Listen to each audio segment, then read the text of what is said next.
Welcome back बच्चों। आज हम स्टार्ट करने वाले हैं हमारा new chapter time of supply. देखिए, वैल्यू ऑफ सप्लाई हम लोग ऑलरेडी कर चुके हैं और कंसेप्ट ऑफ सप्लाई भी हम लोग कर चुके हैं। आज हम स्टार्ट करेंगे टाइम ऑफ सप्लाई। अब आप सोचोगे कि मैम टाइम ऑफ सप्लाई ये देखना क्यों जरूरी है क्या ये टाइम ऑफ सप्लाई? देखो, कंसेप्ट ऑफ सप्लाई में हमने पढ़ा, कंसेप्ट ऑफ सप्लाई में हमने क्या पढ़ा कि सप्लाई बोलेंगे किसको, सप्लाई क्या है, किस किस चीज को हम सप्लाई कंसीडर करेंगे। मेरी बात समझ में आ गई? इसमें हमने ये पढ़ा कि कौन सी चीज सप्लाई है और कौन सी चीज सप्लाई नहीं है। क्लियर? वैल्यू ऑफ सप्लाई में हमने क्या पढ़ा? वैल्यू ऑफ सप्लाई में हमने ये देखा कि इस सप्लाई की वैल्यू कितनी मानेंगे, इस सप्लाई की वैल्यू कितनी होगी। क्या इस सप्लाई के अंदर हम लोग जो अदर एक्सपेंसेस हैं, जैसे एडवर्टाइजमेंट के एक्सपेंस हो गए या फिर पैकिंग के एक्सपेंस हो गए या अदर उससे रिलेटेड जो डिस्काउंट्स थे या अलग अलग तरीके की जितनी भी चीजें थी जो उस सप्लाई को इफेक्ट करती थी, क्या उन्हें ऐड करेंगे या उनको ऐड नहीं करेंगे? यानी कौन कौन सी चीज को हम वैल्यू पे ऐड करेंगे, वैल्यू ऑफ सप्लाई में क्या क्या आएगा, किस किस चीज के ऊपर टैक्स लगेगा। क्लियर? नाउ अब टाइम ऑफ सप्लाई क्या बोलता है? टाइम ऑफ सप्लाई ये बोलता है कि किस टाइम पर टैक्स लगाएंगे। मेरी बात ध्यान से सुनो, किस टाइम पर टैक्स लगाएंगे। ठीक है? क्या टैक्स तब लगेगा जब हमने इनवॉइस इशू कर दिया, या टैक्स तब लगेगा जब हमने गुड्स दे दी और यू कैन से सर्विसेज दे दी, या टैक्स तब लगाना है जब पेमेंट रिसीव हो गई।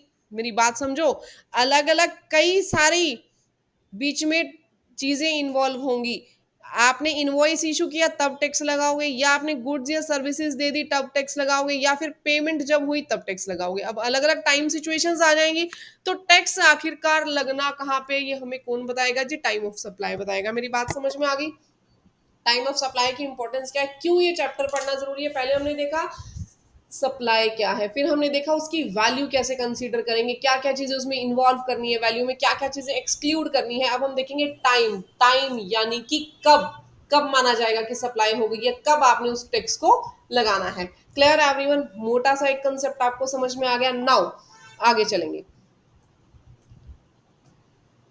ये जो पहले हमारे पास ये जो डेफिनेशंस दे रखे हैं, डेफिनेशंस ऑलरेडी मैं कंसेप्ट ऑफ सप्लाई में ऑलमोस्ट सभी चीजें यहाँ पे कवर कर चुकी हूँ। आप लोग जस्ट एक स्टडी कर लेना इन सब चीजों की। अब आ जाएंगे सेक्शन 12 पे। ठीक है? Time of supply of goods, section 12। देखिए, सेक्शन 12 हमारे पास टाइम ऑफ सप्लाई डिसाइड करता है किसका? गुड्स का। गुड्स के केस में टाइम ऑफ सप्लाई किस तरीके से डिसाइड करते हैं वो कौन बताएगा? सेक्शन 12। क्लियर? अब सेक्शन 12 क्या कहते हैं? The liability to pay tax on goods shall arise at the time of supply as determined in the terms of provisions of this section. यानी कि गुड्स की जो सप्लाई है, गुड्स की सप्लाई का टाइम किस बेस पे डिसाइड होगा? सेक्शन 12 के बेस पे डिसाइड होगा। सेक्शन 12 सबसेक्शन 1 छोटी सी एक बात करता है। क्लियर? नाउ अब कौन बताएगा इसके बारे में आगे? Section 12 subsection 2। सबसेक्शन 2 को बड़े ध्यान से पढ़ना, सबसेक्शन 2 को बड़े ध्यान से पढ़ना। सबसेक्शन 2 क्या कह रहा है? जो मैं नीचे क्लोजेस बता रहा हूं उनमें जो भी चीज अर्लियर होगी, इसने कंडीशंस बताई। फिर से मेरी बात सुनो, सेक्शन 12 क्या बताता है? सेक्शन 12 बताता है टाइम ऑफ सप्लाई किसकी? गुड्स की। ठीक है? सेक्शन 12 बताता है टाइम ऑफ सप्लाई गुड्स की। ठीक है, यहां तक समझ में आ गया। अब ये जो टाइम ऑफ सप्लाई है ये क्या होगा? सेक्शन 12 सबसेक्शन 2 ने बोला कि मैं आपको ये जो कंडीशंस दे रहा हूं ना, ए में और बी में, ठीक है, ये जो मैंने कंडीशंस बताई, इसमें जो भी चीज अर्लियर बेसिस पे होगी, यानी जो भी चीज, जो भी इवेंट पहले होगा, वो टाइम ऑफ सप्लाई ले लो। सेक्शन 12 सबसेक्शन 2 ने बोला टीओएस क्या लेंगे? जो भी चीज, जो भी कंडीशन अर्ली प्रूव हो जाएगी ए और बी में से, वो ले लेंगे। यहां तक बात समझ में आई? ठीक है। नाउ अब देखो ए और बी बोलते क्या है, ए और बी बोलते क्या है।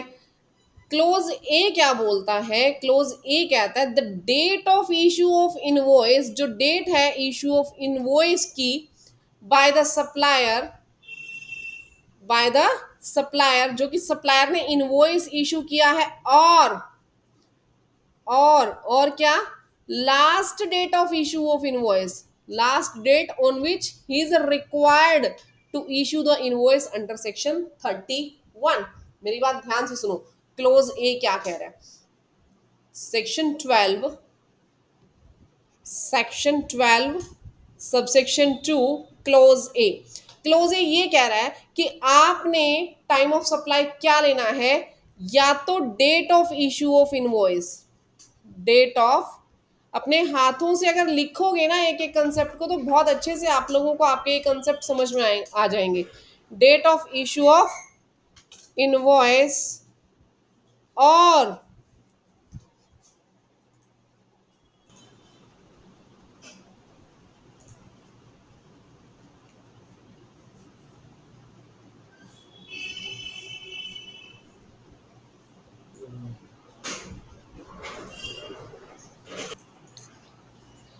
Date of issue of invoice और the last date of issue of invoice, ठीक है जी, या फिर जो लास्ट डेट है इशू ऑफ इनवॉइस की। मेरी बात समझ में आई? अब सवाल ये उठता है कि ma'am last date of issue of invoice क्या होगा। मैंने क्या बोला कि आपने section 2 subsection section 12 subsection 2 clause a के तहत टाइम ऑफ सप्लाई किसको मानना है, या तो date of issue of invoice को, या फिर last date of issue of invoice को, ठीक है। लेकिन अब क्वेश्चन क्या है कि last date of issue of invoice क्या होगी। क्लियर? इसके लिए हम आएंगे सेक्शन 31 पे। किस पे आएंगे? सेक्शन 31 पे। देखिए यहाँ पे दिया भी हुआ है अंडर सेक्शन 31। नेक्स्ट पेज पे आइए, इधर पेज नंबर 9। पेज नंबर 9 के ऊपर आपको यहाँ दिया हुआ है सेक्शन 31। सेक्शन 31 क्या कह रहा है? Tax invoice to the extent relevant to time of supply of goods. Section 31 क्या कहता है कि लास्ट डेट ऑफ इनवॉइस जो है, इशू ऑफ इनवॉइस, वो आपके पास क्या रहेगी? सबसे पहला आपके पास क्लोज यहाँ पे क्या दिया हुआ? Removal of goods. जब आपने गुड्स रिमूव कर दी, हम बात कर रहे हैं यहाँ गुड्स की, हम यहाँ बात कर रहे हैं गुड्स की, क्योंकि सेक्शन 12 किसके बारे में बात कर रहा था? गुड्स के बारे में बात कर रहा था। तो सेक्शन 31 क्या कह रहा है? गुड्स की इनवॉइस इशू करने की लास्ट डेट कब की आएगी? तो या जब आपने गुड्स को रिमूव कर दिया अपनी फैक्ट्री से, ठीक है, जहां भी आपका रजिस्टर्ड प्लेस ऑफ बिजनेस है, जो भी आपका रजिस्टर्ड प्लेस ऑफ बिजनेस है, जब आपने गुड्स वहां से रिमूव कर दी सप्लाई करने के लिए, वो डेट, ठीक है, for supply to the recipient. Goods remove की हैं, देखो सप्लाई करने के लिए गुड्स रिमूव की हैं, for the purpose of supply, where the supply involves movement of goods. आपने रिमूवल का पॉइंट कब देखना है? Where there is movement is involve in the goods. When movement is involve in the goods, तो आपने removal के point को consider करना है। मैम मूवमेंट ही ना हो तो ये पॉइंट कंसीडर ही नहीं होगा। आप गुड्स को रिमूव तो तब करोगे जब गुड्स के अंदर मूवमेंट है। मैंने आपको पीछे भी बताया था, एज इट इज सेंटर के अंदर जो टेबल चेयर्स पड़ी हैं, हमने एज इट इज वहीं पे सेल कर दी। इन द सेंस कोई भी नया पर्सन वहां पे रेंट पे जगह लेने आया और हम वहां से अपनी जगह है वो खाली कर रहे हैं। मैंने रेंट पे कोई भी एक प्लेस लिया हुआ था जहाँ पे मैं स्टूडेंट्स को पढ़ा रही हूँ। मैंने रेंट पे एक स्पेस लिया हुआ था जहाँ मैं स्टूडेंट्स को पढ़ा रही हूँ, और मैंने क्या किया, वो स्पेस खाली कर दिया, मैं कहीं और शिफ्ट कर रही हूँ। तो एज इट इज जो सामान था वो मैंने नए होल्डर को दे दिया, नए टेनेंट को मैंने बेच दिया। तो एज इट इज बेचा, उसने कहीं मूव तो नहीं करना, मूवमेंट तो हुई नहीं गुड्स के अंदर। तो जब मूवमेंट होगी तो आपने रिमूवल को कंसीडर करना है। When there is no movement in goods, आपने इस क्लोज ए को कंसीडर नहीं करना है। यहां तक समझ में आ गया? नाउ बी क्लोज क्या कह रहा है? Delivery of goods. जब आपने गुड्स को डिलीवर कर दिया या मेकिंग अवेलेबल कर दिया, जो मेरे वाला केस था, मैंने एज इट इज जो गुड्स बेची, वो क्या है? Making available. यानी एज इट इज आपने गुड्स बेच दी, किसी को मेड अवेलेबल करवा दी गुड्स, तो वो डेट आपने यहाँ पे कंसीडर करनी है। बात समझ में आ गई सभी को? ठीक है, अब पढ़ो ये सेक्शन क्या कह रहा है फिर से। A registered person, a registered person supplying taxable goods shall before or at the time of removal of goods for the supply of recipient where the supply involves movement of goods, or या फिर delivery of goods or making available thereof to the recipient in any other case. He shall issue a tax invoice showing the description, quantity, value of supply, value of goods and tax charged thereon. आपको सब उसमें दिखाना क्या क्या है invoice में, description, quantity, value of goods and जो भी उसके ऊपर आपने टैक्स चार्ज किया है, and such other particulars as may be prescribed. Other particulars क्या हो सकते हैं, जैसे मैंने बताया था ना उसमें वैल्यू ऑफ सप्लाई में डिस्काउंट से रिलेटेड, ठीक है, या अदर कुछ भी जो आप उसमें दिखाना चाहते हो। क्लियर, यहां तक समझ में आ गया? ओके, नाउ आगे क्या कह रहे हैं कि अगर गवर्नमेंट कुछ अदर रिकमेंडेशन देती है, स्पेसिफाई कर सकती है कोई भी नोटिफिकेशन, कोई भी कैटेगरीज ऑफ गुड्स या supplies in respect of goods which in which tax invoice shall, यानी गवर्नमेंट कुछ भी अदर नोटिफिकेशंस लेकर के आ सकती है, कुछ भी चेंजेस कर सकती है। यहां तक समझ में आ गया? ठीक है। अब देखो छोटी सी बात, 100 बात की एक बात, आपको मैंने क्या बताया, देखो हम सब कुछ वापस रिकनेक्ट करते हुए चलेंगे ताकि आप कुछ बीच में कंफ्यूज ना हो जाए। रिकनेक्ट करो सब कुछ जितना मैंने समझाया। सबसे पहले मैंने क्या बताया, सेक्शन 12, ठीक है, सेक्शन 12 मैंने सबसे पहले बताया। सेक्शन 12 में हमने क्या देखा कि हमने टाइम ऑफ सप्लाई गुड्स की कब की लेनी है। हम टाइम ऑफ सप्लाई किसकी बात कर रहे हैं, हम गुड्स की बात कर रहे हैं कि गुड्स का जो टाइम ऑफ सप्लाई है वो क्या लेकर के चलेंगे। क्लियर। अब गुड्स का टाइम ऑफ सप्लाई के लिए मैंने क्या बताया कि अर्लियर लेकर के चलेंगे ए या बी क्लोज को, ए या बी में से जो जल्दी होगा वो लेकर के चलेंगे। और फिलहाल हम क्या कर रहे हैं कि ए को डिस्कस कर रहे हैं, इस क्लोज ए को डिस्कस कर रहे हैं कि इसमें क्या क्या चीजें आएंगी। क्लोज ए ने बोला कि या तो जो जब आपने इनवॉइस इशू किया, क्लोज ए क्या कह रहा है, जब हमने इनवॉइस इशू किया या फिर जो लास्ट डेट है इनवॉइस इशू करने की। अब इनवॉइस कब इशू किया ये तो हम पता लगा लेंगे, जिस डेट को हमने इनवॉइस इशू किया, मेरी बात समझ में आई, ये कब इशू किया ये तो हमें पता चल जाएगा। But the main question is कि लास्ट डेट कैसे पता चलेगी। द मेन क्वेश्चन वॉज कि last date of issue of invoice कैसे पता चलेगा। तो इसके लिए हम कहाँ पहुंच गए, सेक्शन 31 पे, क्योंकि इसके बारे में कौन बताएगा, सेक्शन 31। तो सेक्शन 31 पे जाने के बाद हमने क्या देखा, आ जाएंगे पेज नंबर 9 पे। सेक्शन 31 पे जाने के बाद हमने देखा कि ये क्या बोलता है, अगर गुड्स के अंदर रिमूवल है, गुड्स के अंदर सॉरी गुड्स के अंदर मूवमेंट है, तो जब वो गुड्स रिमूव होंगी, जब गुड्स के अंदर मूवमेंट है और वो गुड्स रिमूव होंगी तो वो वाली डेट होगी last date of issue of invoice. और अगर उसके अंदर मूवमेंट नहीं है तो जब वो मेड अवेलेबल करवाई गई। ठीक है, यहां लिखेंगे सेक्शन 31। मैं आपको एक चार्ट बनवा देती हूँ, बहुत अच्छे से समझ में आ जाएगा आपको। थोड़ा सा अच्छे से लिख देते, सेक्शन 31, ठीक है, क्या बताता है, last date of issue of invoice, ये बताता है last date of issue of invoice. ठीक है जी,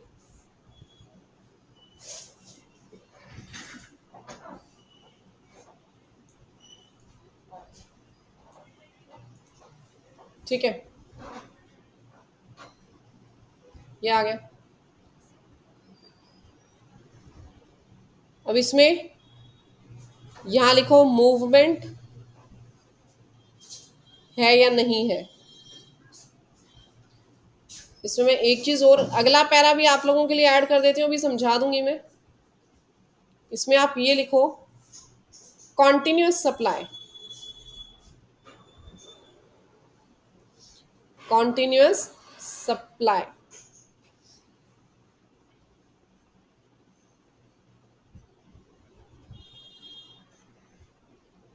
यहां लिखेंगे नो, यहां लिखेंगे यस। नो में आगे लिखिए,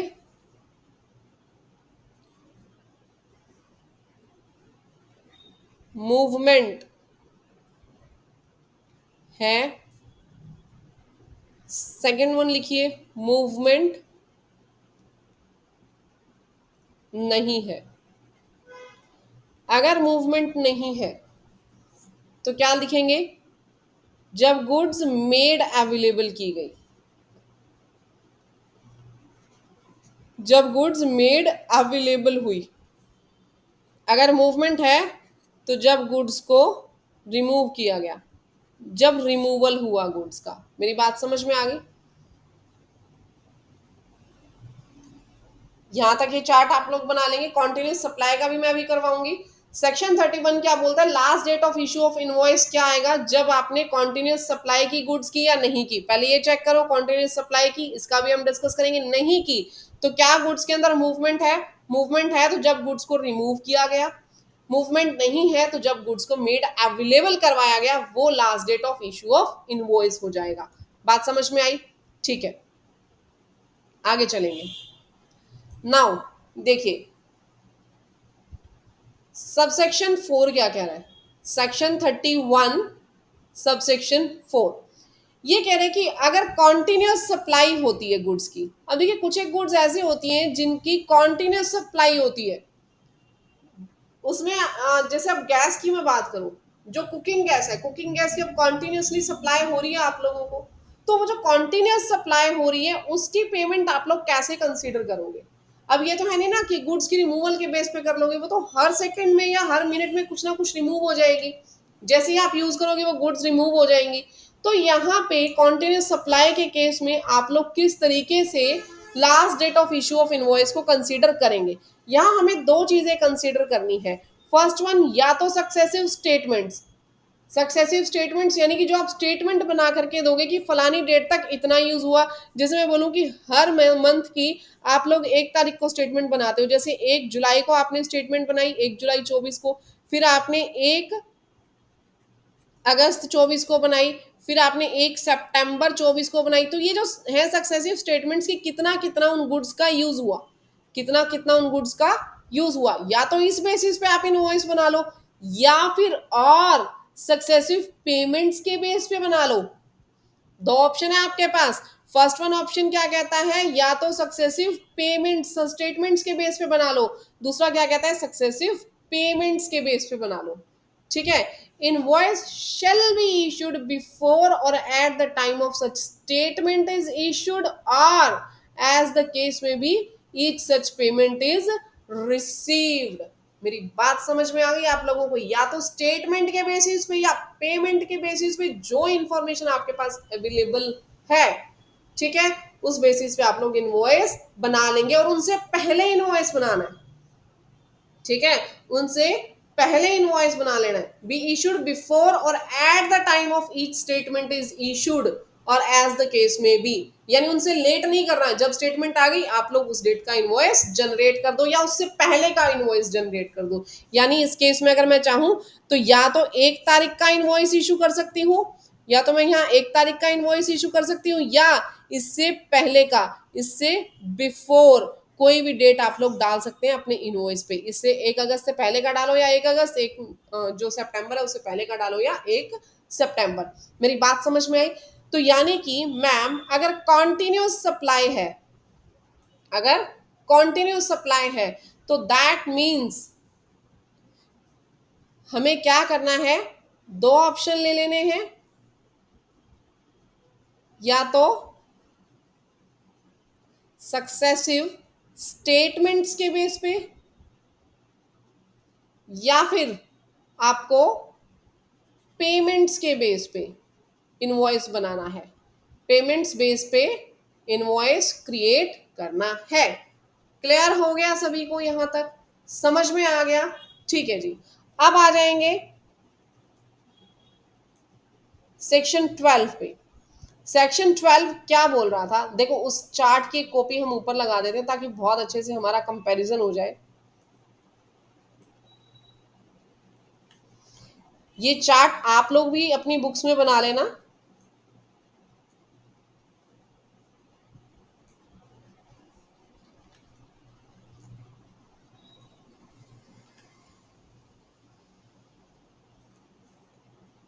कॉपी हो नहीं रहा है।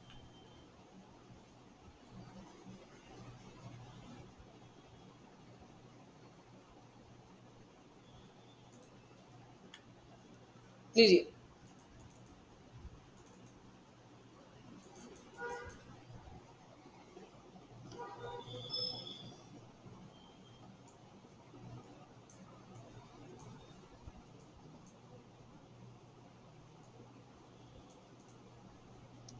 अब देखो, अब हम यहाँ ये डिस्कस कर रहे थे कि हमें कौन सी डेट पर इनवॉइस बनाना है। हम यहाँ क्या डिस्कस कर रहे थे कि कौन सी डेट पर हमें इनवॉइस बनाना है। यहाँ पे मैं फिर से बात कर रही हूँ, last date of issue of invoice हमारे पास क्या रहेगी, जब हमने इनवॉइस बना दिया या फिर जो लास्ट डेट थी। लास्ट डेट आप लोगों ने कहाँ जा करके देख लेनी है, सेक्शन 31 में जा करके देख लिए। सेक्शन 31 क्या कह रहा है, सबसे पहले ये देख लो कि क्या कॉन्टिन्यूस सप्लाई ऑफ गुड्स है या नहीं। कॉन्टिन्यूस सप्लाई ऑफ गुड्स नहीं है तो आप ये चेक करो कि मूवमेंट है या नहीं। मूवमेंट है तो रिमूवल के डेट पे बना दो। मूवमेंट नहीं है तो जब आपने गुड्स मेड अवेलेबल कर दी उस दिन या उससे पहले बना दो। क्लियर। और अगर गुड्स की कॉन्टिन्यूस सप्लाई हो रही है तो आपने ये देख लेना कि क्या सक्सेसिव स्टेटमेंट्स आप लोग बना रहे हो। ठीक है, वो सक्सेसिव स्टेटमेंट की डेट लेनी है। अगर पेमेंट है तो पेमेंट का बेस ले लो। इनमें से जो भी डेट आएगी वो आपके पास क्या हो जाएगी, इनवॉइस इशू करने की डेट हो जाएगी लास्ट। क्लियर।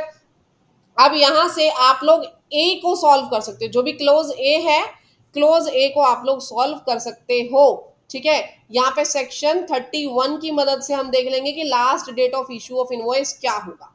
क्लियर। लेकिन वो टाइम ऑफ सप्लाई नहीं आया अभी भी टाइम ऑफ सप्लाई नहीं आया। अभी तक हमने क्या देखा कि इनवॉइस इशू कब करेंगे, उसको इनवॉइस को इशू करने की लास्ट डेट कब की है। मेरी बात ध्यान से समझो, देखो कंफ्यूज मत होना, मैं इसीलिए बार बार एक लाइन को रिपीट कर रही हूँ। अभी तक हमने ये सीखा कि इनवॉइस को इशू करने की लास्ट डेट कौन सी होगी, हमने ये नहीं सीखा अभी तक कि टाइम ऑफ सप्लाई की लास्ट डेट क्या होगी। टाइम ऑफ सप्लाई गुड्स का कब माना जाएगा, बात समझ में आई। ठीक है, तो मैम टाइम ऑफ सप्लाई क्या माना जाएगा, टाइम ऑफ सप्लाई क्या होगा, date of issue of invoice या last date of issue of invoice. और उसके साथ हम कंपैरिजन करेंगे किसको, date on which supplier receives the payment. जब सप्लायर को पेमेंट मिल गई with respect to the supply. Okay, तो मैम एक तरीके से अगर मैं लिखना चाहूं तो सेक्शन 12 सब सेक्शन 2 ये कहना चाह रहा है कि टाइम ऑफ सप्लाई कब होगा, सप्लाई, एक सेकेंड सॉरी, जब हमने इनवॉइस इशू कर दिया, जब हमने क्या इशू किया, इनवॉइस, और last date of issue of invoice. ठीक है, और जब हमने पेमेंट रिसीव कर ली, और जब हमने पेमेंट रिसीव कर ली, whichever is earlier, whichever is earlier. बात समझ में आ गई। टाइम ऑफ सप्लाई कब लेना है, जब इनवॉइस इशू किया या last date of issue of invoice हुआ, या फिर जब आपने पेमेंट ले ली, whichever is earlier. First one क्या बताता है, क्लोज ए, ये क्या है, क्लोज बी। समझ में आ गया। क्लोज ए को मैंने पूरा डिस्कस कर दिया, कौन सा था, कौन सा सेक्शन था क्लोज ए का, section 31, section 31। Clear.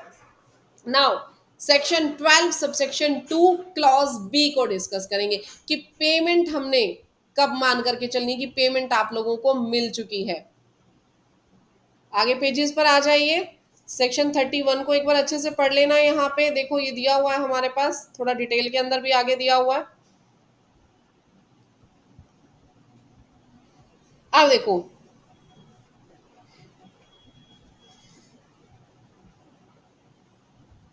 Payment payment payment payment,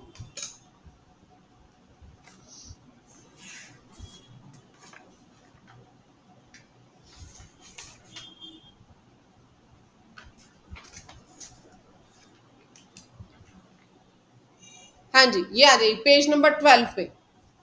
ये आ गया हमारे पास पेज नंबर 12। पेज नंबर 12 क्या कह रहा है, date of receipt of payment क्या लेकर के चलेंगे। देखो date of issue, last date of issue of invoice हमने देख लिया। अब डेट ऑफ पेमेंट क्या लेकर के चलना है। डेट ऑफ पेमेंट हमारे पास क्या होगा, वो डेट जब आपको पेमेंट मिल चुकी है या जब आपने पेमेंट रिकॉर्ड कर ली है अपने बुक्स ऑफ अकाउंट्स में। ठीक है, डेट ऑफ पेमेंट क्या लेकर के चलेंगे, जब आपने पेमेंट रिकॉर्ड की अपने बुक्स ऑफ अकाउंट्स में, या फिर वो डेट जब आपने पेमेंट को रिसीव किया, ठीक है, या फिर जब आपने पेमेंट को क्रेडिट कर दिया, on which the payment is credited to the bank account whichever is earlier. सबसे पहले क्या लेना है, जब पेमेंट को आपने रिकॉर्ड किया कहाँ पे, अपने बुक्स ऑफ अकाउंट्स में, या फिर पेमेंट जब बैंक में क्रेडिट हो गई, या फिर जब आपने रिसीव कर ली, अगर कैश है तो जब भी आपने रिसीव कर ली बाय एनी अदर मोड। बात समझ में आई? ठीक है, तो मेनली आपको यही बात याद रखनी है, बैंक में क्रेडिट हुई या अदर बात याद मत रखो, सीधी सी ये बात रखो, जब आपने गुड्स, जब आपने पेमेंट को रिसीव कर लिया, और when it is credited in the books of accounts which ever is earlier, वो डेट आपने पेमेंट की डेट लेकर के चलनी है। ठीक है, तो पेमेंट पहले आ जाए या फिर आपका इनवॉइस पहले इशू हो जाए, वो डेट आपकी टाइम ऑफ सप्लाई हो जाएगी, उस दिन पे आपको इनवॉइस बनाना जरूरी है। यहां तक सभी को समझ में आ गया? इसको आपने कल बड़े अच्छे से रिवाइज कर लेना है। अभी सेक्शन 12 सबसेक्शन 2 के कंसेप्ट बाकी हैं, बाकी के कंसेप्ट मैं लूंगी नेक्स्ट वाली वीडियो में। क्लियर है एवरीवन? यहां तक आप लोग अच्छे से पढ़ोगे तो आगे का कंसेप्ट भी बहुत अच्छे से आप लोगों को क्लियर हो जाएगा। अगर आप लोग वीडियोस अच्छी लग रही है ना तो गाइस वीडियो को लाइक और चैनल को सब्सक्राइब करना मत भूलना, बहुत ज्यादा मेहनत कर रहे हैं हम लोग भी आपके साथ। Thank you, bye bye, take care everyone.